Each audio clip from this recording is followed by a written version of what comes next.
Sir मुझे इसमें ऐसा लगा कि ये मैं बैंक में देखता था कि गुल्लक में उन्होंने पिक बनाया हुआ कि सबसे ज़्यादा पैसा शायद इसी से निकलेगा। टोटल ईयर की बात करूँ 600 एनुअल मेरे सेल हो जाते हैं और 5,000 रुपये से भी मैं अगर लगाता तो कोई 30 लाख रुपए बनते हैं जो मेरा प्रॉफिट है। नहीं सर, अगर बजट आपका ठीक है तो आपको फीड पे करना चाहिए। होटल वेस्ट पे बीमारी आने के ज़्यादा चांस हैं क्योंकि आप एक मादा भी लेके आ रहे हो तो कम से कम 1.5 लाख रुपए उसके परिवार के साथ में उसका खर्चा है। सर बेकार तो मैं नहीं कह सकता क्योंकि मैंने तो करके देख लिया, और जो बेकार है या तो वो कह रहा होगा कि जिसने करा नहीं है या फिर वो ध्यान नहीं दे पाया इसका। मतलब ये पार्ट टाइम काम नहीं है, इस पर ध्यान देना पड़ेगा। गाड़ी अगर कोई लेके जा रहा है कोई 60 लाख रुपए का माल, तो वो अपना खर्चा काट के कम से कम 8 लाख रुपए तो एक गाड़ी से बचा लेगा। दोस्तों, अगर आप पिग फार्मिंग शुरू करना चाहते हैं या करने की सोच रहे हैं तो आप हमारा व्हाट्सएप ग्रुप ज्वाइन कर सकते हैं, जिसमें हम आपको बताएंगे आप कैसे पिग फार्मिंग शुरू कर सकते हैं। इस ग्रुप के द्वारा आप अपने एनिमल खरीद और बेच दोनों सकते हैं। साथ ही अगर आपको कोई समस्या होती है तो भी इस ग्रुप के द्वारा उसका समाधान पा सकते हैं। तो अगर आप इस ग्रुप का मेंबर बनना चाहते हैं या फिर इसको ज्वाइन करना चाहते हैं तो साल का 500 रुपये दे के आप इस ग्रुप का हिस्सा बन सकते हैं। नमस्कार भाइयों, इंडियन फार्मिंग टेक्नोलॉजी चैनल में आपका एक बार फिर से स्वागत है। दोस्तों, आज मैं आपको ऐसे फार्मर भाई से मिलाने जा रहा हूं जो गुड़गांव जैसे शहर में 10 साल की नौकरी करने के बाद में वापस अपने गांव में आए। गांव में इन्होंने पिगरी फार्म स्टार्ट किया और दोस्तों आज इससे अच्छा खासा कमा रहे हैं और लोगों को प्रेरणा भी दे रहे हैं कि आप पिग फार्मिंग करके कैसे अच्छा खासा पैसा कमा सकते हैं। तो दोस्तों आज की वीडियो काफ़ी कमाल की होने वाली है। आज हम डिटेल में बात करने वाले हैं पिग फार्मिंग को लेकर, कैसे आप पिग फार्मिंग शुरू कर सकते हैं। तो चलिए वीडियो शुरू करते हैं। सर नमस्कार। नमस्कार सर, कैसे हैं सर? बढ़िया सर। थोड़ा सा अपना और अपने फार्म का परिचय दीजिए। सर ये मेरे फार्म का नाम है ABS एग्रो फार्म और मैं सचिन चौधरी। ये मेरा फार्म मेरठ में नंदपुरा गांव के आसपास में। जी जी, ये हमारे सहयोगी नमस्कार साथी हमारे। जी, सौरभ चौहान नाम मेरा। चलिए बहुत बढ़िया। सर थोड़ा सा अपना बैकग्राउंड के बारे में बताइए, आप कहाँ तक एजुकेशन आपने करी हुई है? तो मैंने एजुकेशन तो मैंने 12th की है। एजुकेशन तो मेरी ज़्यादा नहीं है। इससे पहले मैं जॉब करता था गुड़गांव में गारमेंट्स लाइन में। जी, कितने साल आपने जॉब करी सर? सर 10 साल। 10 साल एक बहुत बड़ा एक लंबा अरसा होता है, एक बहुत कैरियर उस टाइम पीक पे होता है। जी जी। लेकिन वो जॉब छोड़ के फिर आप पिगरी लाइन में कैसे आना हुआ आपका? सर एक दोस्त थे मेरे, तो उनके मैं पास में आया था या मुरादनगर में। तो एक मुरादनगर में एक फार्म था, अच्छा फार्म था, बहुत बड़ा। उस टाइम पे उस फार्म पे होंगे कोई 1000 से भी ज़्यादा जानवर थे। तो वो मुझे उनसे मिला के लाए थे। तो मुझे देख के अच्छा लगा कि हाँ इस लाइन में कुछ ना कुछ ज़रूर है। जब इन्होंने इतना बड़ा फार्म कर रखा है तो देखते हैं एक बार। फार्म पे कई जगह विजिट करी, आपका यूपी में भी, आपका हरियाणा। मतलब आपने काफ़ी सारे फार्म आपने विजिट करे। हाँ। लगा कि हाँ रिस्पॉन्स है, काम में काम अच्छा है। हाँ। तो जो शुरुआत करी आपने कितने एनिमल से करी थी और कितना इन्वेस्टमेंट आया था? सर मैं 21 एनिमल लेके आया था, मादा, और 2 सांड, 23 लेके आया था टोटल। बिल्डिंग पे कितना खर्चा आया? बिल्डिंग पे मेरा लग गया सर उस टाइम पे 28 लाख के आसपास खर्चा आया था। अच्छा सर, काम और भी है, जैसे आप गांव में रहते हो तो आपको पिगरी फार्म क्यों अच्छा लगा? क्या आपको इसमें अच्छा लगा? सर मुझे इसमें ऐसा लगा कि ये मैं बैंक में देखता था कि गुल्लक में उन्होंने पिक बनाया हुआ कि सबसे ज्यादा पैसा शायद इसी से निकलेगा। तो वो मैंने और कहीं नहीं देखा, ना मुर्गी का देखा ना भैंस का देखा। जी, तो मेरी कहीं नजर कहीं और थी, वो तीर कहीं और लग गया। अभी सेटिस्फाई हैं काम बिल्कुल से? सर बिल्कुल। स्टार्टिंग में कितने एनिमल थे और अभी कितने एनिमल हैं सर? सर मैं स्टार्टिंग में आपको बताया कि 23 एनिमल थे मेरे पास में। अभी मेरे पास में 450 जानवर हैं, छोटे बड़े मिला के। और ये ब्रीड कौन सी है सर? सर मेरे पास में F1 है और आपका डीरोक। मैं देख रहा हूँ आपने डिफरेंट तरह की ब्रीड रखी हुई है लगभग, जबकि फार्मर जो है 1 या 2 ही ब्रीड रखता है। हाँ, एक ब्रीड और है मेरे पास में, लार्ज ब्लैक भी है। जी जी जी, तो फ़ायदा क्या है सर इतनी ब्रीड रखने का?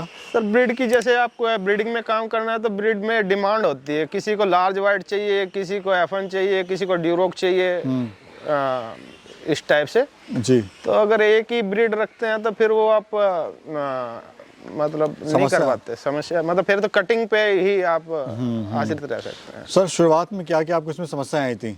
सर समस्या इस टाइप की ऐसी कुछ नहीं आई, और जिनसे भी हम एनिमल लेके आए वो उन्होंने हमारी अच्छे से हेल्प की। और बस मेन तो ये था, इसमें ज़्यादा कुछ समस्या नहीं आती, मौसम के हिसाब से हो जाता है। जैसे किसी जानवर का फीवर डाउन हो गया, किसी का थोड़ा बढ़ गया, इस टाइप। प्रॉफिट कितना ले लेते हैं आप ऑल ओवर एक साल की बात करें तो? अभी तो अगर ऑल ओवर की बात करूँ तो सर मेरे पास में 40 मादा हैं और कोई मैं 300 एनिमल एक लोट में, मतलब आप टोटल ईयर की बात करूँ 600 एनिमल मेरे सेल हो जाते हैं। और 5,000 रुपये से भी मैं अगर लगाता तो कोई 30 लाख रुपए बनते हैं जो मेरा प्रॉफिट है 1 साल का। जी। सर एक फीमेल कितने बच्चे देती है एवरेज? सर एवरेज फीमेल का एवरेज लगाएं तो वही 8 से 9 के बीच में एवरेज आता है। बाकी अगर बात करें बच्चे की, तो बच्चे का तो देखो 12 भी दिए हैं, 15 भी दिए हैं, 16 भी दिए हैं सर काफ़ी लोग कंफ्यूज होते हैं जी। और 6 भी दिए हैं, सारी चीज़ें एवरेज 8-9 का एवरेज आता है। 8-9 का। हाँ सर काफ़ी लोग जो है शुरू करना चाहते हैं, कंफ्यूज होते हैं कि होटल बेस पे करें या फीड पे करें। नहीं सर, अगर बजट आपका ठीक है तो आपको फीड पे करना चाहिए। होटल वेस्ट पे बीमारी आने के ज़्यादा चांस, उसमें लागत तो कम लगती है। एक तो गंदगी, ऊपर से वो गाड़ी रोज कहीं ना कहीं होटल के चक्कर लगा के आपके फार्म में आएगी और वो कहीं ना कहीं आपका एक बार तो आप अच्छा कमा लोगे, पर अगर भगवान ना करे कोई बीमारी आ गई तो आपका वो सारा ले जाएगी। फार्म का एरिया कितना है सर टोटल? सर ये मेरा 2 बीघे है, बाउंड्री से बाउंड्री। और टोटल लैंड कितनी है आपकी? ये सर 5 बीघे का खेत है मेरा। अगर कोई शुरुआत करना चाह रहा है पिग फार्म की तो शुरुआत कैसे करें? सर वो उससे पहले सबसे पहले तो ये उसे अपना बजट देखना पड़ेगा, उसका बजट कितना है। क्योंकि आप एक मादा भी लेके आ रहे हो तो कम से कम 1.5 लाख रुपए उसके परिवार के साथ में उसका खर्चा है। वो अपना बजट देखे और उसी के अकॉर्डिंग वो अपना काम शुरू करे। आप तो सर लाखों रुपए कमा रहे हैं इससे जी। लेकिन कुछ भाई कहते हैं कि काम जो है बेकार है, ये काम ही सही नहीं है। सर बेकार तो मैं नहीं कह सकता, क्योंकि मैंने तो करके देख लिया। और जो बेकार है या तो वो कह रहा होगा कि जिसने करा नहीं है, या फिर वो ध्यान नहीं दे पाया इस काम के ऊपर। मतलब ये पार्ट टाइम काम नहीं है, इस पे ध्यान देना पड़ेगा आपको। या बजट आपका होना चाहिए, काम में कोई दिक्कत नहीं है जी। अभी सर रेट की बात करें अगर, तो लोकल रेट क्या चल रहा है यहाँ पर और असम में क्या रेट है? सर अगर लोकल रेट की बात करूँ तो आपका 200 से 205 के बीच में इसका रेट अभी फिलहाल आ रहा है, कटिंग का जो यहाँ पे चल रहा है। और आसाम की मैं प्रॉपर आइडिया तो नहीं बता सकता, पर यह है कि गाड़ी अगर कोई लेके जा रहा है कोई 60 लाख रुपए का माल, तो वो अपना खर्चा काट के कम से कम 8 लाख रुपए तो एक गाड़ी से बचा लेगा जी। जो मेरा आइडिया है। मेरा प्रॉपर आइडिया मैं इसे मैं नहीं कह सकता, क्योंकि वहाँ पे अगर मार्केट का नॉर्मल कटिंग का रेट लगाओ तो कोई 550 रुपये के आसपास है। और इनका किस रेट में जा रहा है वो तो जो जा रहा है वही बता सकता है। सर थोड़ा डीलिंग के बारे में बताइए, लोग जानना चाहेंगे। जो डीलिंग होती है जी, जो खरीद फरोख्त होती है, जो व्यापारी आता है वो कैसे होती है, थोड़ा अपना एक्सपीरियंस शेयर करिए। सर व्यापारी आता है तो हमारे ग्रुप बने हुए हैं, बहुत सारे ग्रुप हैं, उनमें हम भी जुड़े हुए हैं, बहुत भाई जुड़े हुए हैं। तो उन पे हमने अपनी वीडियो बनाई, हमारे पास में कितना माल है वो डाल दिया, उधर से कॉल आएगी, मैसेज जाएगा, उस टाइप से डीलिंग होती है। एक अपने आप से भी चल के लोग आ जाते हैं। ये कैश का या मतलब कैश ही है, चाहे आपको वो ये RTGS करे या आपको कैश दे, उसमें कोई दिक्कत नहीं है। तो तुलाई वगैरह फार्म पे ही होती है, बाहर लेके जाते हैं कि कांटे तुलाई वगैरह के पे? लिए अगर छोटा मतलब कोई एक आधा जानवर है तो उसके लिए आपने कांटा लगाया हुआ है तो फार्म पे भी हो जाएगी, नहीं तो गाड़ी में आपको ले जाके खाली गाड़ी का वेट करा लो, फिर भरी गाड़ी का वेट करा लो कांटे में। और हैंड टू हैंड जो आपकी हैंड payment? टू हैंड पैसा। अच्छा, अगर बात करें सर एक फीमेल को तैयार होने में खर्चा कितना आता है और कितना इससे प्रॉफिट हो जाता है? सर एक फीमेल को अगर तैयार करने की बात है तो आप कम से कम 100 kg पे जाके उसे क्रॉस कराओगे या 34 वीक की क्रॉस कराओगे तो आप ये लगाओ आपके 15,000 के आसपास खर्चा आ जाएगा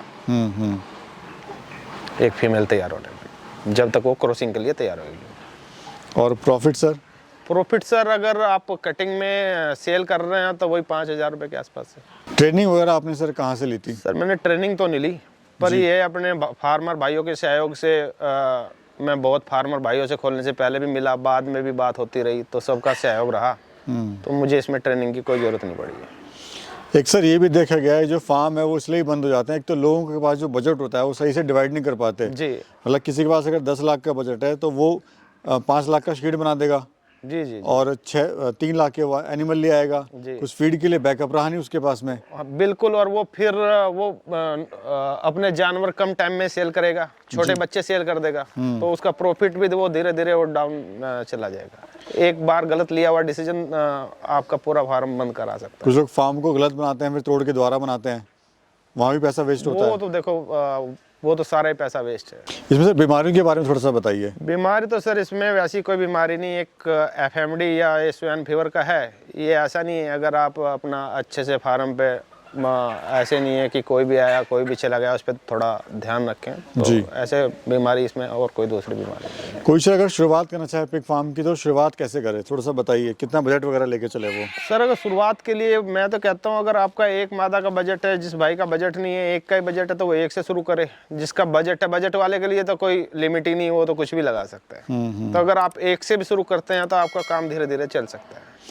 मैं देख रहा हूँ आपका जो पूरा फार्म है सर अलग स्ट्रक्चर पे बना हुआ है, जबकि यूपी साइड में पुराने जो घर होते हैं उसी तरह से बनाया जाता है, लेकिन आपने यहाँ पे एक अलग तरह का मॉडल यहाँ पे पेश किया हुआ सर है। इसमें ये है, थोड़ा गर्मी से बच जाता है, हवा अपना एक साइड से निकल जाती है मतलब अंदर से, और सर्दी में थोड़ा कवर कर देता है तो गर्मी कम लगती है। अगर कवर कर दिया तो उसमें गर्मी में दिक्कत होती है, सर्दी में बच जाते हैं। जो बाकी बिजनेस है सर, कोई भी बिजनेस हो उसमें आपको फुल टाइम देना पड़ता है बिल्कुल, और मेहनत ज़्यादा होती है, लेकिन आप इसमें कितना समय देते हो फार्म पे? सर मैं जैसे फीड सुबह डलता है 7 बजे फीड डलता है, शाम को एक फिर दोबारा 2 टाइम फीड डलता है 7 बजे ही, एक टाइम फिक्स कर रखा है। तो उस टाइम पे ज़रूर देखता हूँ कि कोई जानवर फीड खा रहा है कि नहीं खा रहा। अगर वो नहीं खा रहा तो उसका टेम्परेचर चेक कराता हूँ। बस मेन चीज़ तो ये है इसमें, बाकी ध्यान तो देना पड़ेगा, ऐसा नहीं है कि ध्यान नहीं देना पड़ता। ध्यान नहीं देना पड़ेगा। और कितनी लेबर की ज़रूरत पड़ती है सर इसमें? सर अभी मेरे पास में 2 लेबर है। 2 लेबर में काम हो जाता हाँ जी, हाँ जी, 400 जानवर के आसपास में 2 लेबर में आराम से काम। है। अभी लेटेस्ट लॉट आपने सर कब निकाला था और कितने का निकाला? सर मेरा लोट निकला है अब से कोई 4 महीने पहले। अभी मेरा दूसरा लोट तैयार है, रेडी है। और उसमें कितना फ़ायदा हुआ सर आपको? सर उस लोट में मेरे उस टाइम पे बाकी तो ये 100 जानवर के आसपास गए थे उस टाइम, तो मतलब वही 5 लाख के आसपास। जी। कोई सर अगर शुरू करना चाहे इस काम को तो शुरुआत कैसे करे काम की? सर शुरुआत के लिए अपना एक तो ज़मीन का अगर उसके पास है अच्छी जगह चुनाव करे। एक तो गांव से थोड़ा दूर या मतलब इस टाइप से कि वहाँ पे आवाजाही कम से कम ही रहे। जी। दूसरा वो ऐसी जगह हो कि रोड या कोई इस टाइप का कि उसके यहाँ पे फीड आने में या जानवर जाने आने में कोई समस्या ना हो जिस टाइम पे वो गाड़ी वगैरह आती है। और अपना कम से कम बजट लगा के जी अपना काम शुरू करें और जैसे जैसे धीरे धीरे अपना काम बढ़ाएं। तो सर मैं देख रहा हूँ आपने गुड़गांव जैसे शहर में जॉब करी, बाहर आप रहे, जी। फिर वापस अपने गांव में आए, तो लोगों ने बोला नहीं भाई पढ़ा लिखा होके भाई वापस अपने गांव में आए हैं और यहाँ पे पिग फार्मिंग कर रहे हैं, मतलब लोगों ने टोका तो होगा आपको? लोग तो पता नहीं क्या क्या बोलते हैं, लोगों की सुनते तो फिर काम ही नहीं कर पाएंगे। जी। तो लोगों ने आपको टोका कि भाई आप ये क्या काम कर रहे हो? वो 1% है, आज के टाइम में 1% लोग हैं जो ऐसा बोलते हैं यार ये क्या कर लिया। बाकी लोग आते हैं, मिलने आते हैं, रिश्तेदार भी आते हैं। तो जो पहले बोलते थे अब वो आपको सहयोग करते हैं? वो अब नहीं बोलते, वो जब बोलते थे जब शुरू किया था।